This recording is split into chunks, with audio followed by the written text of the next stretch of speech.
তোদের থাকে না তাই তো? তোদের সানডে 9টা থেকে, তোদের সানডে 10টা থেকে, আর কারোর সানডে কেন? 2টো থেকে 8টা, কোথায় থাকে? আচ্ছা যেখানেই থাক, সকালবেলা ভাই সানডে 7টার সময় হতে পারে। 8টা থেকে 12টা।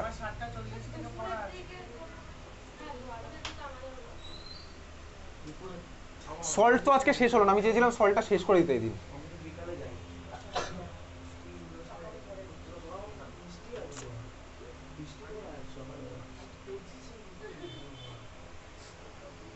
আচ্ছা এই স্যাটারডে, এটা তো হতে পারে স্যাটারডে হবে না। স্যাটারডে তোর 1:30 অবধি পড়া তো? 2:30 থেকে হবে 2:30। স্যাটারডে 2:30 থেকে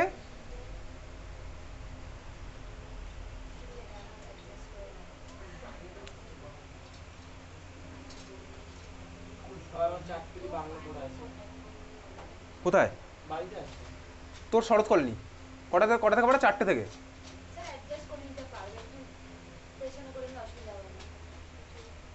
তোর বাড়িতে আসে 4টে থেকে কটা অবধি পড়া থাকে? ওটা 4:30 থেকে 5:30 তো হওয়া পসিবল কি? বা 4:45 থেকে 5:45? মানে আমি যদি 2:30 থেকে 4:30 পড়াই, প্রবলেম আছে কারোর? স্যাটারডে 2:30 থেকে 4:30 কারোর প্রবলেম আছে? কি প্রবলেম বল? কি কটা থেকে? আরে তো এতক্ষণ বলিস কেন?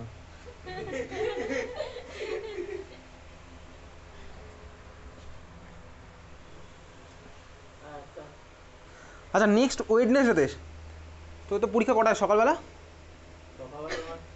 7টা, স্যাটারডে 2টো। কোনটা?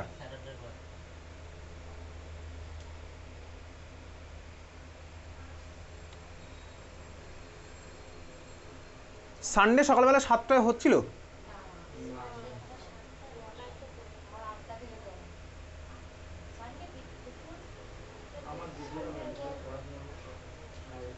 ফ্রাইডেতে ছুটি আছে এই ফ্রাইডে কারণ? না আমি স্কুল অ্যাবসেন্ট করতে আমি বলছি না।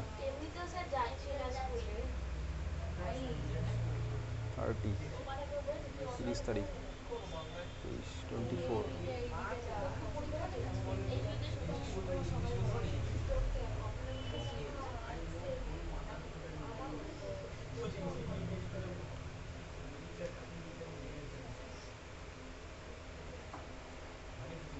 কালকে সকালবেলা হবে কারণ সবার স্কুল আছে তাই তো?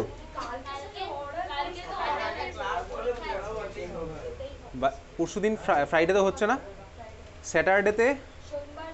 স্যাটারডে সকালবেলা। সোমবার কি আছে? মানডেতে স্কুল তো আমি কামাই করতে বলছি না, যাস না তাই তো? তুই মানডেতে তুই আসা, এক্সাম আছে তাই তো? মানে বিকেলবেলা আমার হয় না, আমি ফাঁকা নেই।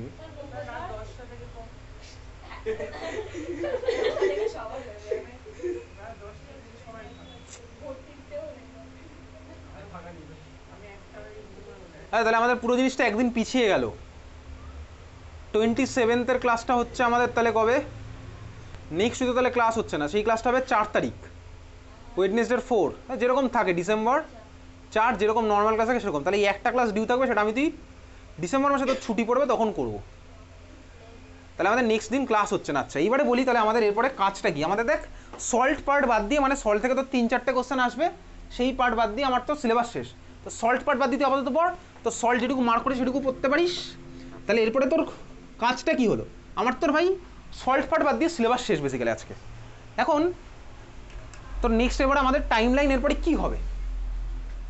নভেম্বর মাস শেষ হওয়ার পর দেখ আমার কাছে বেসিক্যালি বাকি থাকবে হচ্ছে ডিসেম্বর আর জানুয়ারি। ডিসেম্বর মাসে আমরা বেসিক্যালি মাসে এখানে 4খানা ক্লাস হয়, ডিসেম্বরে 4টে, জানুয়ারিতে 4খানা ক্লাস তোর হবে। আর তোর স্কুলে এক্সাম স্টার্ট হবে হচ্ছে, মানে বোর্ড এক্সাম, আমি প্রি বোর্ডের কথা বলছি না, তোর ফাইনাল এক্সাম স্টার্ট হবে হচ্ছে ফেব্রুয়ারি মাস থেকে। ফেব্রুয়ারি মাসে স্টার্ট হবে, চলবে মার্চের এন্ডিং অবধি। এবার যদি তুই ভাই সায়েন্স নিস তাহলে তোর এপ্রিল থেকে যে কোনো জায়গায় ক্লাস স্টার্ট হবেই। কেন হবে? তার কারণ না হলে ভাই তুই সিলেবাস শেষ করতে পারবি না, সিম্পল। চাইলে ভাই তুই মে থেকে স্টার্ট করতে পারিস, কিন্তু তোর তারপরে প্রচুর চাপ পড়ে যাবে। ওই জন্য ভাই এপ্রিল থেকে স্টার্ট হয়।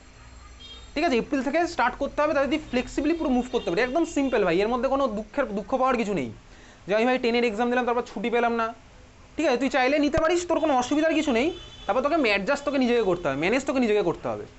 তুই দেখবি ভাই, আর যার যার যেই বা নিট টার্গেট, আমি আগে থাকি তাদেরকে বলছি, যার যার যেই বা নিট টার্গেট তারা যেন ভাই ওই আমি 11-এ উঠবো, স্কুলে অ্যাডমিশন নেবো, তারপরে যেইর জন্য বা নিটের জন্য কোথাও ভর্তি হবে, এখন তো অনলাইনে প্রচুর প্ল্যাটফর্ম আছে, আর অনেক কম কস্টে প্রচুর ভাই ভালো ভালো প্ল্যাটফর্ম আছে, আমি কারণ নাম বলছি না, তুই জানিস, তুই নিজে এবার ভাই বেছে দেখবি কোনটা তোর জন্য ফেভারেবল। তো যদি মনে হয় যে তুই ভাই যেই বা নিটের প্রিপারেশন নিবি, আমি তোকে ব্রড অ্যাসপেক্টে বলছি, কারণ তোর শুধুমাত্র এই ক্লাস 10-এর এক্সাম ক্রস করে গিয়ে তারপরে এই পাড়ায় সংবর্ধনা পাওয়া তোর এই মুহূর্তে টার্গেট নয়। যদি তোর টার্গেট থাকে 12-এর পরে আমি যেই বা নিট দিয়ে all India level exam qualify করে ন্যাশনাল লেভেলের কোনো প্রিমিয়াম ইনস্টিটিউটে যাবো, তাহলে ভাই তোকে এখন থেকে নয় 10-এর এক্সামটার পরপরই তোকে ভাবতে হবে একদম। 10-এর এক্সামের পরে কোনো গ্যাপ দিলে তো চলবে না, কারণ যেইতে বুঝতেই পারছিস সিলেবাস বিশাল বড়, যেই হোক বা নিট হোক সিলেবাস বিশাল বড়, তোকে প্রিপারেশনও সেই মতন নিতে হবে। 1 মাস কম মানে কিন্তু অনেকটাই কম, তো কিন্তু পরে প্রচুর চাপ পড়বে, এটা তুই মানবি কি মানবি তোর ইচ্ছা। তার মানে বেসিক্যালি তোর যদি টার্গেট থাকে যেই বানি, তাহলে তোকে এপ্রিল থেকে অনলাইনে ডিফারেন্ট প্ল্যাটফর্ম আছে ভাই, প্রচুর ভালো ভালো জায়গায় ভালো ভালো ম্যাটেরিয়াল ভালোভাবে স্ট্র্যাটেজিতে পড়ানো হয়, তুই জানিস, নাম সার্চ করে দেখে নিবি, তুই সাবস্ক্রিপশন নিয়ে শুরু করে দিতে পারিস একদম, কারণ সব ব্যাচ এপ্রিল থেকে ওই জন্য স্টার্ট হয়ে যায়। এপ্রিল থেকে না স্টার্ট হলে ভাই যেই সিলেবাস শেষ হবে না, একদম সিম্পল। আর শুধুমাত্র তো সিলেবাস শেষ করে কেউ পরীক্ষা দিতে যায় না, সিলেবাস তুইও শেষ করবি বা ইন্ডিয়ার লাখ লাখ স্টুডেন্টও সিলেবাস শেষ করে যাবে, শুধুমাত্র সিলেবাস শেষ করে কেউ কোনোদিন যেই বা নিট ক্র্যাক করতে পারে না। তোকে সাফিসিয়েন্ট মক টেস্ট দিতে হবে, কম টাইমের মধ্যে তোকে অ্যাপ্রোচ করতে হবে, তোকে ভাই সব জিনিস একসাথে মাথায় রাখতে হবে, তাহলেই ভাই তুই যেই বা নিট ক্র্যাক করতে পারবি, সিম্পল একদম। সেটা শুধু যেই বা নিট না, যে কোনো কম্পিটিটিভ এক্সামের ক্ষেত্রে এটাই মেন ফান্ডা, সেটা এনডিএর এক্সাম হোক, তোর ন্যাশনাল লেভেলে যে কোনো 10+2 পর আইজারের মক টেস্ট হোক, যাই হোক, যে কোনো এন্ট্রান্স টেস্ট হোক, যাই হোক ভাই, সব সিলেবাস তোকে শুধু কভার করে গেলে হয় না, কোশ্চেন অ্যান্সার সলভ করতেই তো আমি তুই বুঝতে পারছি, শুধুমাত্র তো সিলেবাস শেষ থাকলে তুই কোনোদিন এই কোশ্চেন অ্যান্সার সলভ করতে পারতিস না, তোকে কোশ্চেন অ্যান্সার এই জন্য সলভ করতে হয়েছে, এক্সাম এই জন্য দিতে হয়েছে।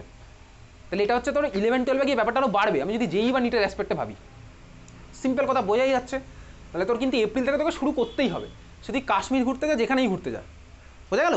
আচ্ছা, তো তোর মার্চের শেষে ধর তোর সিলেবাস মানে পরীক্ষা শেষ হয়ে যাচ্ছে, আচ্ছা, তো ডিসেম্বর জানুয়ারি আমি ফেব্রুয়ারি মাসে পড়াবো না, তার কারণ কি ভাই, ফেব্রুয়ারি মাসে পড়ানোর কোনো মানে নেই, ডিসেম্বর জানুয়ারি আমাদের আছে হচ্ছে হাতে টোটাল 8খানা ক্লাস, আর 1খানা ক্লাস নভেম্বরে ডিউ থাকবে, তাহলে টোটাল 9খানা ক্লাস থাকলো। এই 9টা ক্লাসে আমি তুই কী করবো, প্রিভিয়াস ইয়ার কোশ্চেন দেখ, আমার তোর ভাই বেসিক্যালি এখানে সলভ করা হয়ে গেছে 2013 থেকে 2023-24 অব্দি আমি তো এখানে করেছি, সেটা আমি এখানে করেছি, তুই তখন জাস্ট দেখতিস, অন্য টাইপের কোশ্চেন আমি তোকে বলে রেখেছিলাম। তোর সিম্পলি কাজ হবে হচ্ছে ভাই আজকে থেকেই শুরু করে দিবি একদম, বাড়িতে তোর কাছে প্রিভিয়াস ইয়ার কোশ্চেনের বই আছে, তোর বইতে ধরে নিলাম আমি 2014 থেকে 2024, আর আমি 11-12 ওর থেকে নিয়ে অ্যাড করে দেবো, তাহলে তোর কাছে হলো টোটাল কত বছরের, 11-12-13টাও দেখবি তোর কাছে পাঠানো আছে, আমি একটা পিডিএফ পাঠিয়েছিলাম, আমাদের 13-এর কোশ্চেন আছে উইথ অ্যান্সার তুই ফার্স্টে দেখছিস না, তুই ফার্স্টে ভাই নিজের মতন সলভ করবি, তারপর না পারলে তুই অ্যান্সার খুঁজে বার করতে পারিস, এটা তো বোঝাই যাচ্ছে। 3 বছর প্লাস 14 থেকে 24 মানে কত বছর হয়, 10 বছর, 13 ইয়ারের ভাই সাফিসিয়েন্ট। আমার মনে হয় না তোর ক্লাস 10-এর অন্য কোনো বন্ধু এত প্রিভিয়াস ইয়ার কোশ্চেন করেছে, কোনো সাবজেক্টে আমার মনে হয় না তোর এত প্রিভিয়াস ইয়ার কোশ্চেন সলভ করেছে, এটা তোর কেমিস্ট্রিতে হয়েছে। আচ্ছা, তো তুই সাফিসিয়েন্ট পাচ্ছিস, 13খানা ইয়ার তুই পাবি। এইবারে ভাই তোকে কিন্তু বাড়িতে নিজেকে পুরো কোশ্চেন নিয়ে বসবি, তুই লাস্ট দিক থেকে স্টার্ট করবি, তোকে 11 থেকে স্টার্ট করার কোনো দরকার নেই, তুই 24 থেকে স্টার্ট করবি, রিসেন্ট ইয়ার থেকে স্টার্ট করবি, লোকে কখনো আমি পুরোনো থেকে স্টার্ট করে না, আমি 1980-র কোশ্চেন নিয়ে বসলাম ভাই, সিলেবাসেই নেই, কী হবে করে, 2024 থেকে তুই সিম্পলি স্টার্ট করবি, 2024-এর কোশ্চেন নিবি, প্রিভিয়াস ইয়ার কোশ্চেন তুই সলভ করা স্টার্ট করবি, লাস্ট ইন ফার্স্ট অর্ডার এই মেথডে যাবি, ঠিক আছে? 2024-23 এইভাবে তুই আস্তে আস্তে যাচ্ছিস। এবার তোকে নিজেকে বসে সলভ করতে হবে, কীভাবে করবি, সিম্পলি তুই ভাই যে কোশ্চেনগুলো পারবি সেগুলো তুই জানিস, যেগুলো তোর তো কোশ্চেন নিয়ে বসে তো পুরো সিলেবাস কভার করা আছে, তুই দরকার হলে ভাই একটা সানডে নিবি, সানডেতে তুই বসে পুরো কেমিস্ট্রি তুই রিভাইজ করলি, তোর প্রিবোর্ড আসছে, তুই জানিস ভাই তোর পুরো সিলেবাসই তোকে পড়ে যেতে হবে স্কুলের এক্সামে, তুই পুরো সিলেবাস পড়ে যাবি, রিভাইজ করে গেলি, সিম্পল বোঝা গেল, হ্যাঁ ভাই বুঝলাম। রিভাইজ করার পরে এবার আমি প্রিবোর্ডে মানে প্রিভিয়াস ইয়ার কোশ্চেনের বইটা নিয়ে বসলাম, প্রত্যেকটা ভাই প্রথম থেকে স্টার্ট করবো একদম, প্রত্যেকটা কোশ্চেন ধরে ধরে করবো, মানে করবো নি, খাতায় লেখার দরকার নেই, ধর আমার ইকুয়েশন লিখতে বলে সেগুলো আমি লিখছি না, আর আমি তো জানি ভাই ডেফিনেশন, ওগুলো আমি মুখস্থ করে নিলাম, প্র্যাকটিস তুই এতদিন সাফিসিয়েন্ট করেছিস, এইবারে তোর প্রিভিয়াস ইয়ার কোশ্চেন সলভ করা মানে এরকম নয় যে ভাই আমি ভাই খাতা পেন নিয়ে বসলাম, কালো কালি দিয়ে কোশ্চেন লিখছি, নীল কালি দিয়ে অ্যান্সার লিখছি, তুই বোকা বেসিক্যালি, ওসব করার কোনো দরকার নেই, তুই সিম্পলি দেখবি কোন কোশ্চেনে তুই পারছিস মানে কি, তো ভাই কোশ্চেন দেখা গেল, কোশ্চেন থেকে তুই অ্যান্সার বুঝতে পারলি, তোকে বললো ভাই write the laboratory preparation of HCl gas, এটা কিন্তু তোর আর লেখার দরকার নেই, আমি যখন বলছি তখন তুই প্রিভিয়াস ইয়ার কোশ্চেন করছিস তখন, বোঝা গেল? তাহলে ভাই কোশ্চেনটা দেখলাম, বইয়ের মধ্যে ওটা খুলে ভাই ওর উপরে ইয়ারটা লিখে রাখবো, কোন ইয়ারে ওই কোশ্চেনটা এসছে, যার ফলে তুই বুঝে যাবি তোর বইয়ের মধ্যে কোন জায়গা থেকে কোন কোশ্চেন আসছে, বোঝা গেছে? হ্যাঁ ভাই বুঝতে পারছিস। তাহলে এইভাবে তুই করলি, যে কোশ্চেনগুলো তুই পারবি না, তোর মনে হচ্ছে তোর জন্য একটু অন্য টাইপের, সেগুলো তুই মার্ক করে সেগুলো তুই আমাকে জিজ্ঞেস করতে পারিস। আমি কিন্তু ভাই তোকে এখানে বসে বসে প্রত্যেকটা কোশ্চেন করাবো না, সিম্পল একদম। আমি তোকে এখানে বসে বসে প্রত্যেকটা কোশ্চেন করাবো না। এই হচ্ছে তোর কাজ, পুরোপুরি তোর কাজ।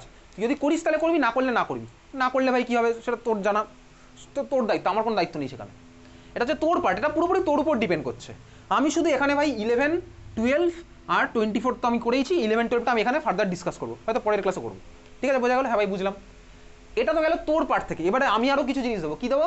দেবো হচ্ছে ভাই 2023-24 লাস্ট সেশনের আর 2024-25 এই 2 বছরে যতগুলো এক্সামে মানে আমার কাছে আছে ডিফারেন্ট স্কুলের কোশ্চেন, তোর যে স্কুলের যে এক্সামগুলো হয়, দেখবি আমি তোকে বলি স্কুলের এক্সামের কোশ্চেনগুলো আমাকে পাঠাতে।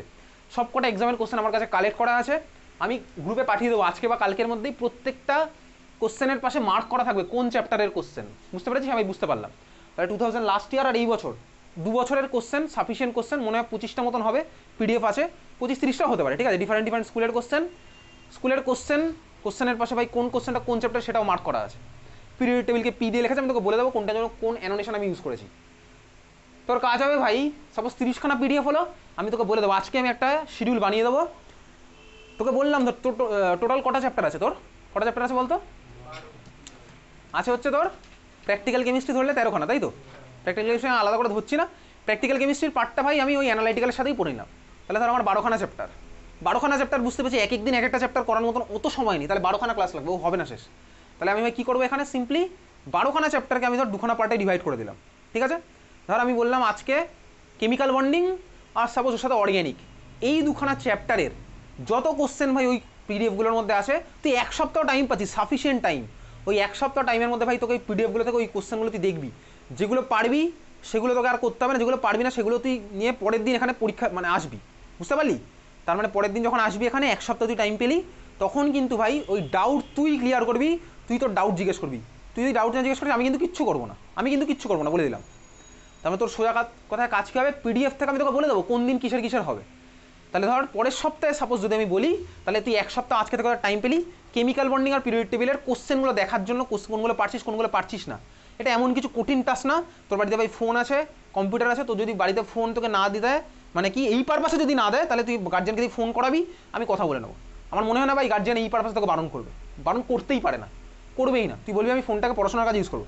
এইবারে যদি তুই ফোন নিয়ে ইউটিউবে গান শুনিস, বন্ধুর সাথে কথা বলিস, সেটা পুরোপুরি তুই টেকনোলজিকে তোর বাজে কাজে ইউজ করলি, সেটা আমার তোর দায়িত্ব, আমার কিছু করার নেই। আমি যেন কোনো ক্লাসে এই লজিক না শুনি যে ভাই না ভাই ফোন দেয়নি বাড়ি থেকে। তো যদি মনে হয় ফোন দেবে না, তাহলে তুই গার্জিয়ানকে দিয়ে ফোন করে নিবি আজকে কালকের মধ্যে।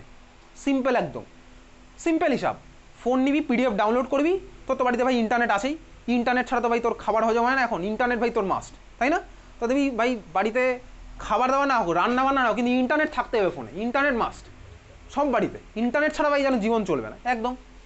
আচ্ছা, তো বেসিক্যালি তাহলে তুই পিডিএফ ডাউনলোড করা শুরু করে দিবি। তাহলে ভাই আমাদের 2খানা করে চ্যাপ্টার চলছে, 2খানা করে চ্যাপ্টার যদি এরকম চলে, তাহলে আমার কটা ক্লাস লাগছে? টোটাল আছে 12খানা চ্যাপ্টার, 6টা ক্লাস। বুঝতে পেরেছিস? তাহলে ডিসেম্বরের 4টে ক্লাস প্লাস জানুয়ারির 2খানা ক্লাস হচ্ছে আমাদের এরকম চ্যাপ্টার ওয়াইজ 2খানা করে চ্যাপ্টার চলবে। ডাউট ক্লিয়ারিং প্লাস সেদিন আমার পরীক্ষাও হবে। তাহলে 2 ঘন্টার মধ্যে 2 ঘন্টা আমার ডাউট লাগবে না, 1 ঘন্টা থাকবে হচ্ছে তোর ডাউট ক্লিয়ারিং। বুঝতে পারলি? তাহলে ধর নেক্সট ওয়েডনেসডেতে, ধরুন তোকে যদি আজকে আমি বলে দিই কেমিক্যাল বন্ডিং প্লাস অর্গ্যানিক, এটা ধর তোর নেক্সট উইকের ডাউট ক্লিয়ারিং। তাহলে নেক্সট উইকে কথা বলিস না, নেক্সট উইকে 1 ঘন্টা ধরে আমি এগুলো ডাউট ক্লিয়ার করবো, আর বাকি 1 ঘন্টা আমি এক্সাম নেবো। সেই এক্সামের সিলেবাস কী হবে? এটারই হবে হচ্ছে আমার এক্সামের সিলেবাস। বুঝতে পারলি? বোঝা গেল? তাহলে তুই না পড়ে তো ভাই কোশ্চেনও তো বার করতে পারবি না, কিছুই বার করতে পারবি না। তাহলে প্রত্যেকটা ক্লাসে এবার থেকে এক্সাম হবে। তাহলে এই যে শিডিউলটা আপকামিং আসছে, সেই মেগা শিডিউলটা আমি এডিট করে তোকে পাঠিয়ে দেবো আজকে, ঠিক আছে? আজকে বা কালকে। ওকে, দেখা হচ্ছে।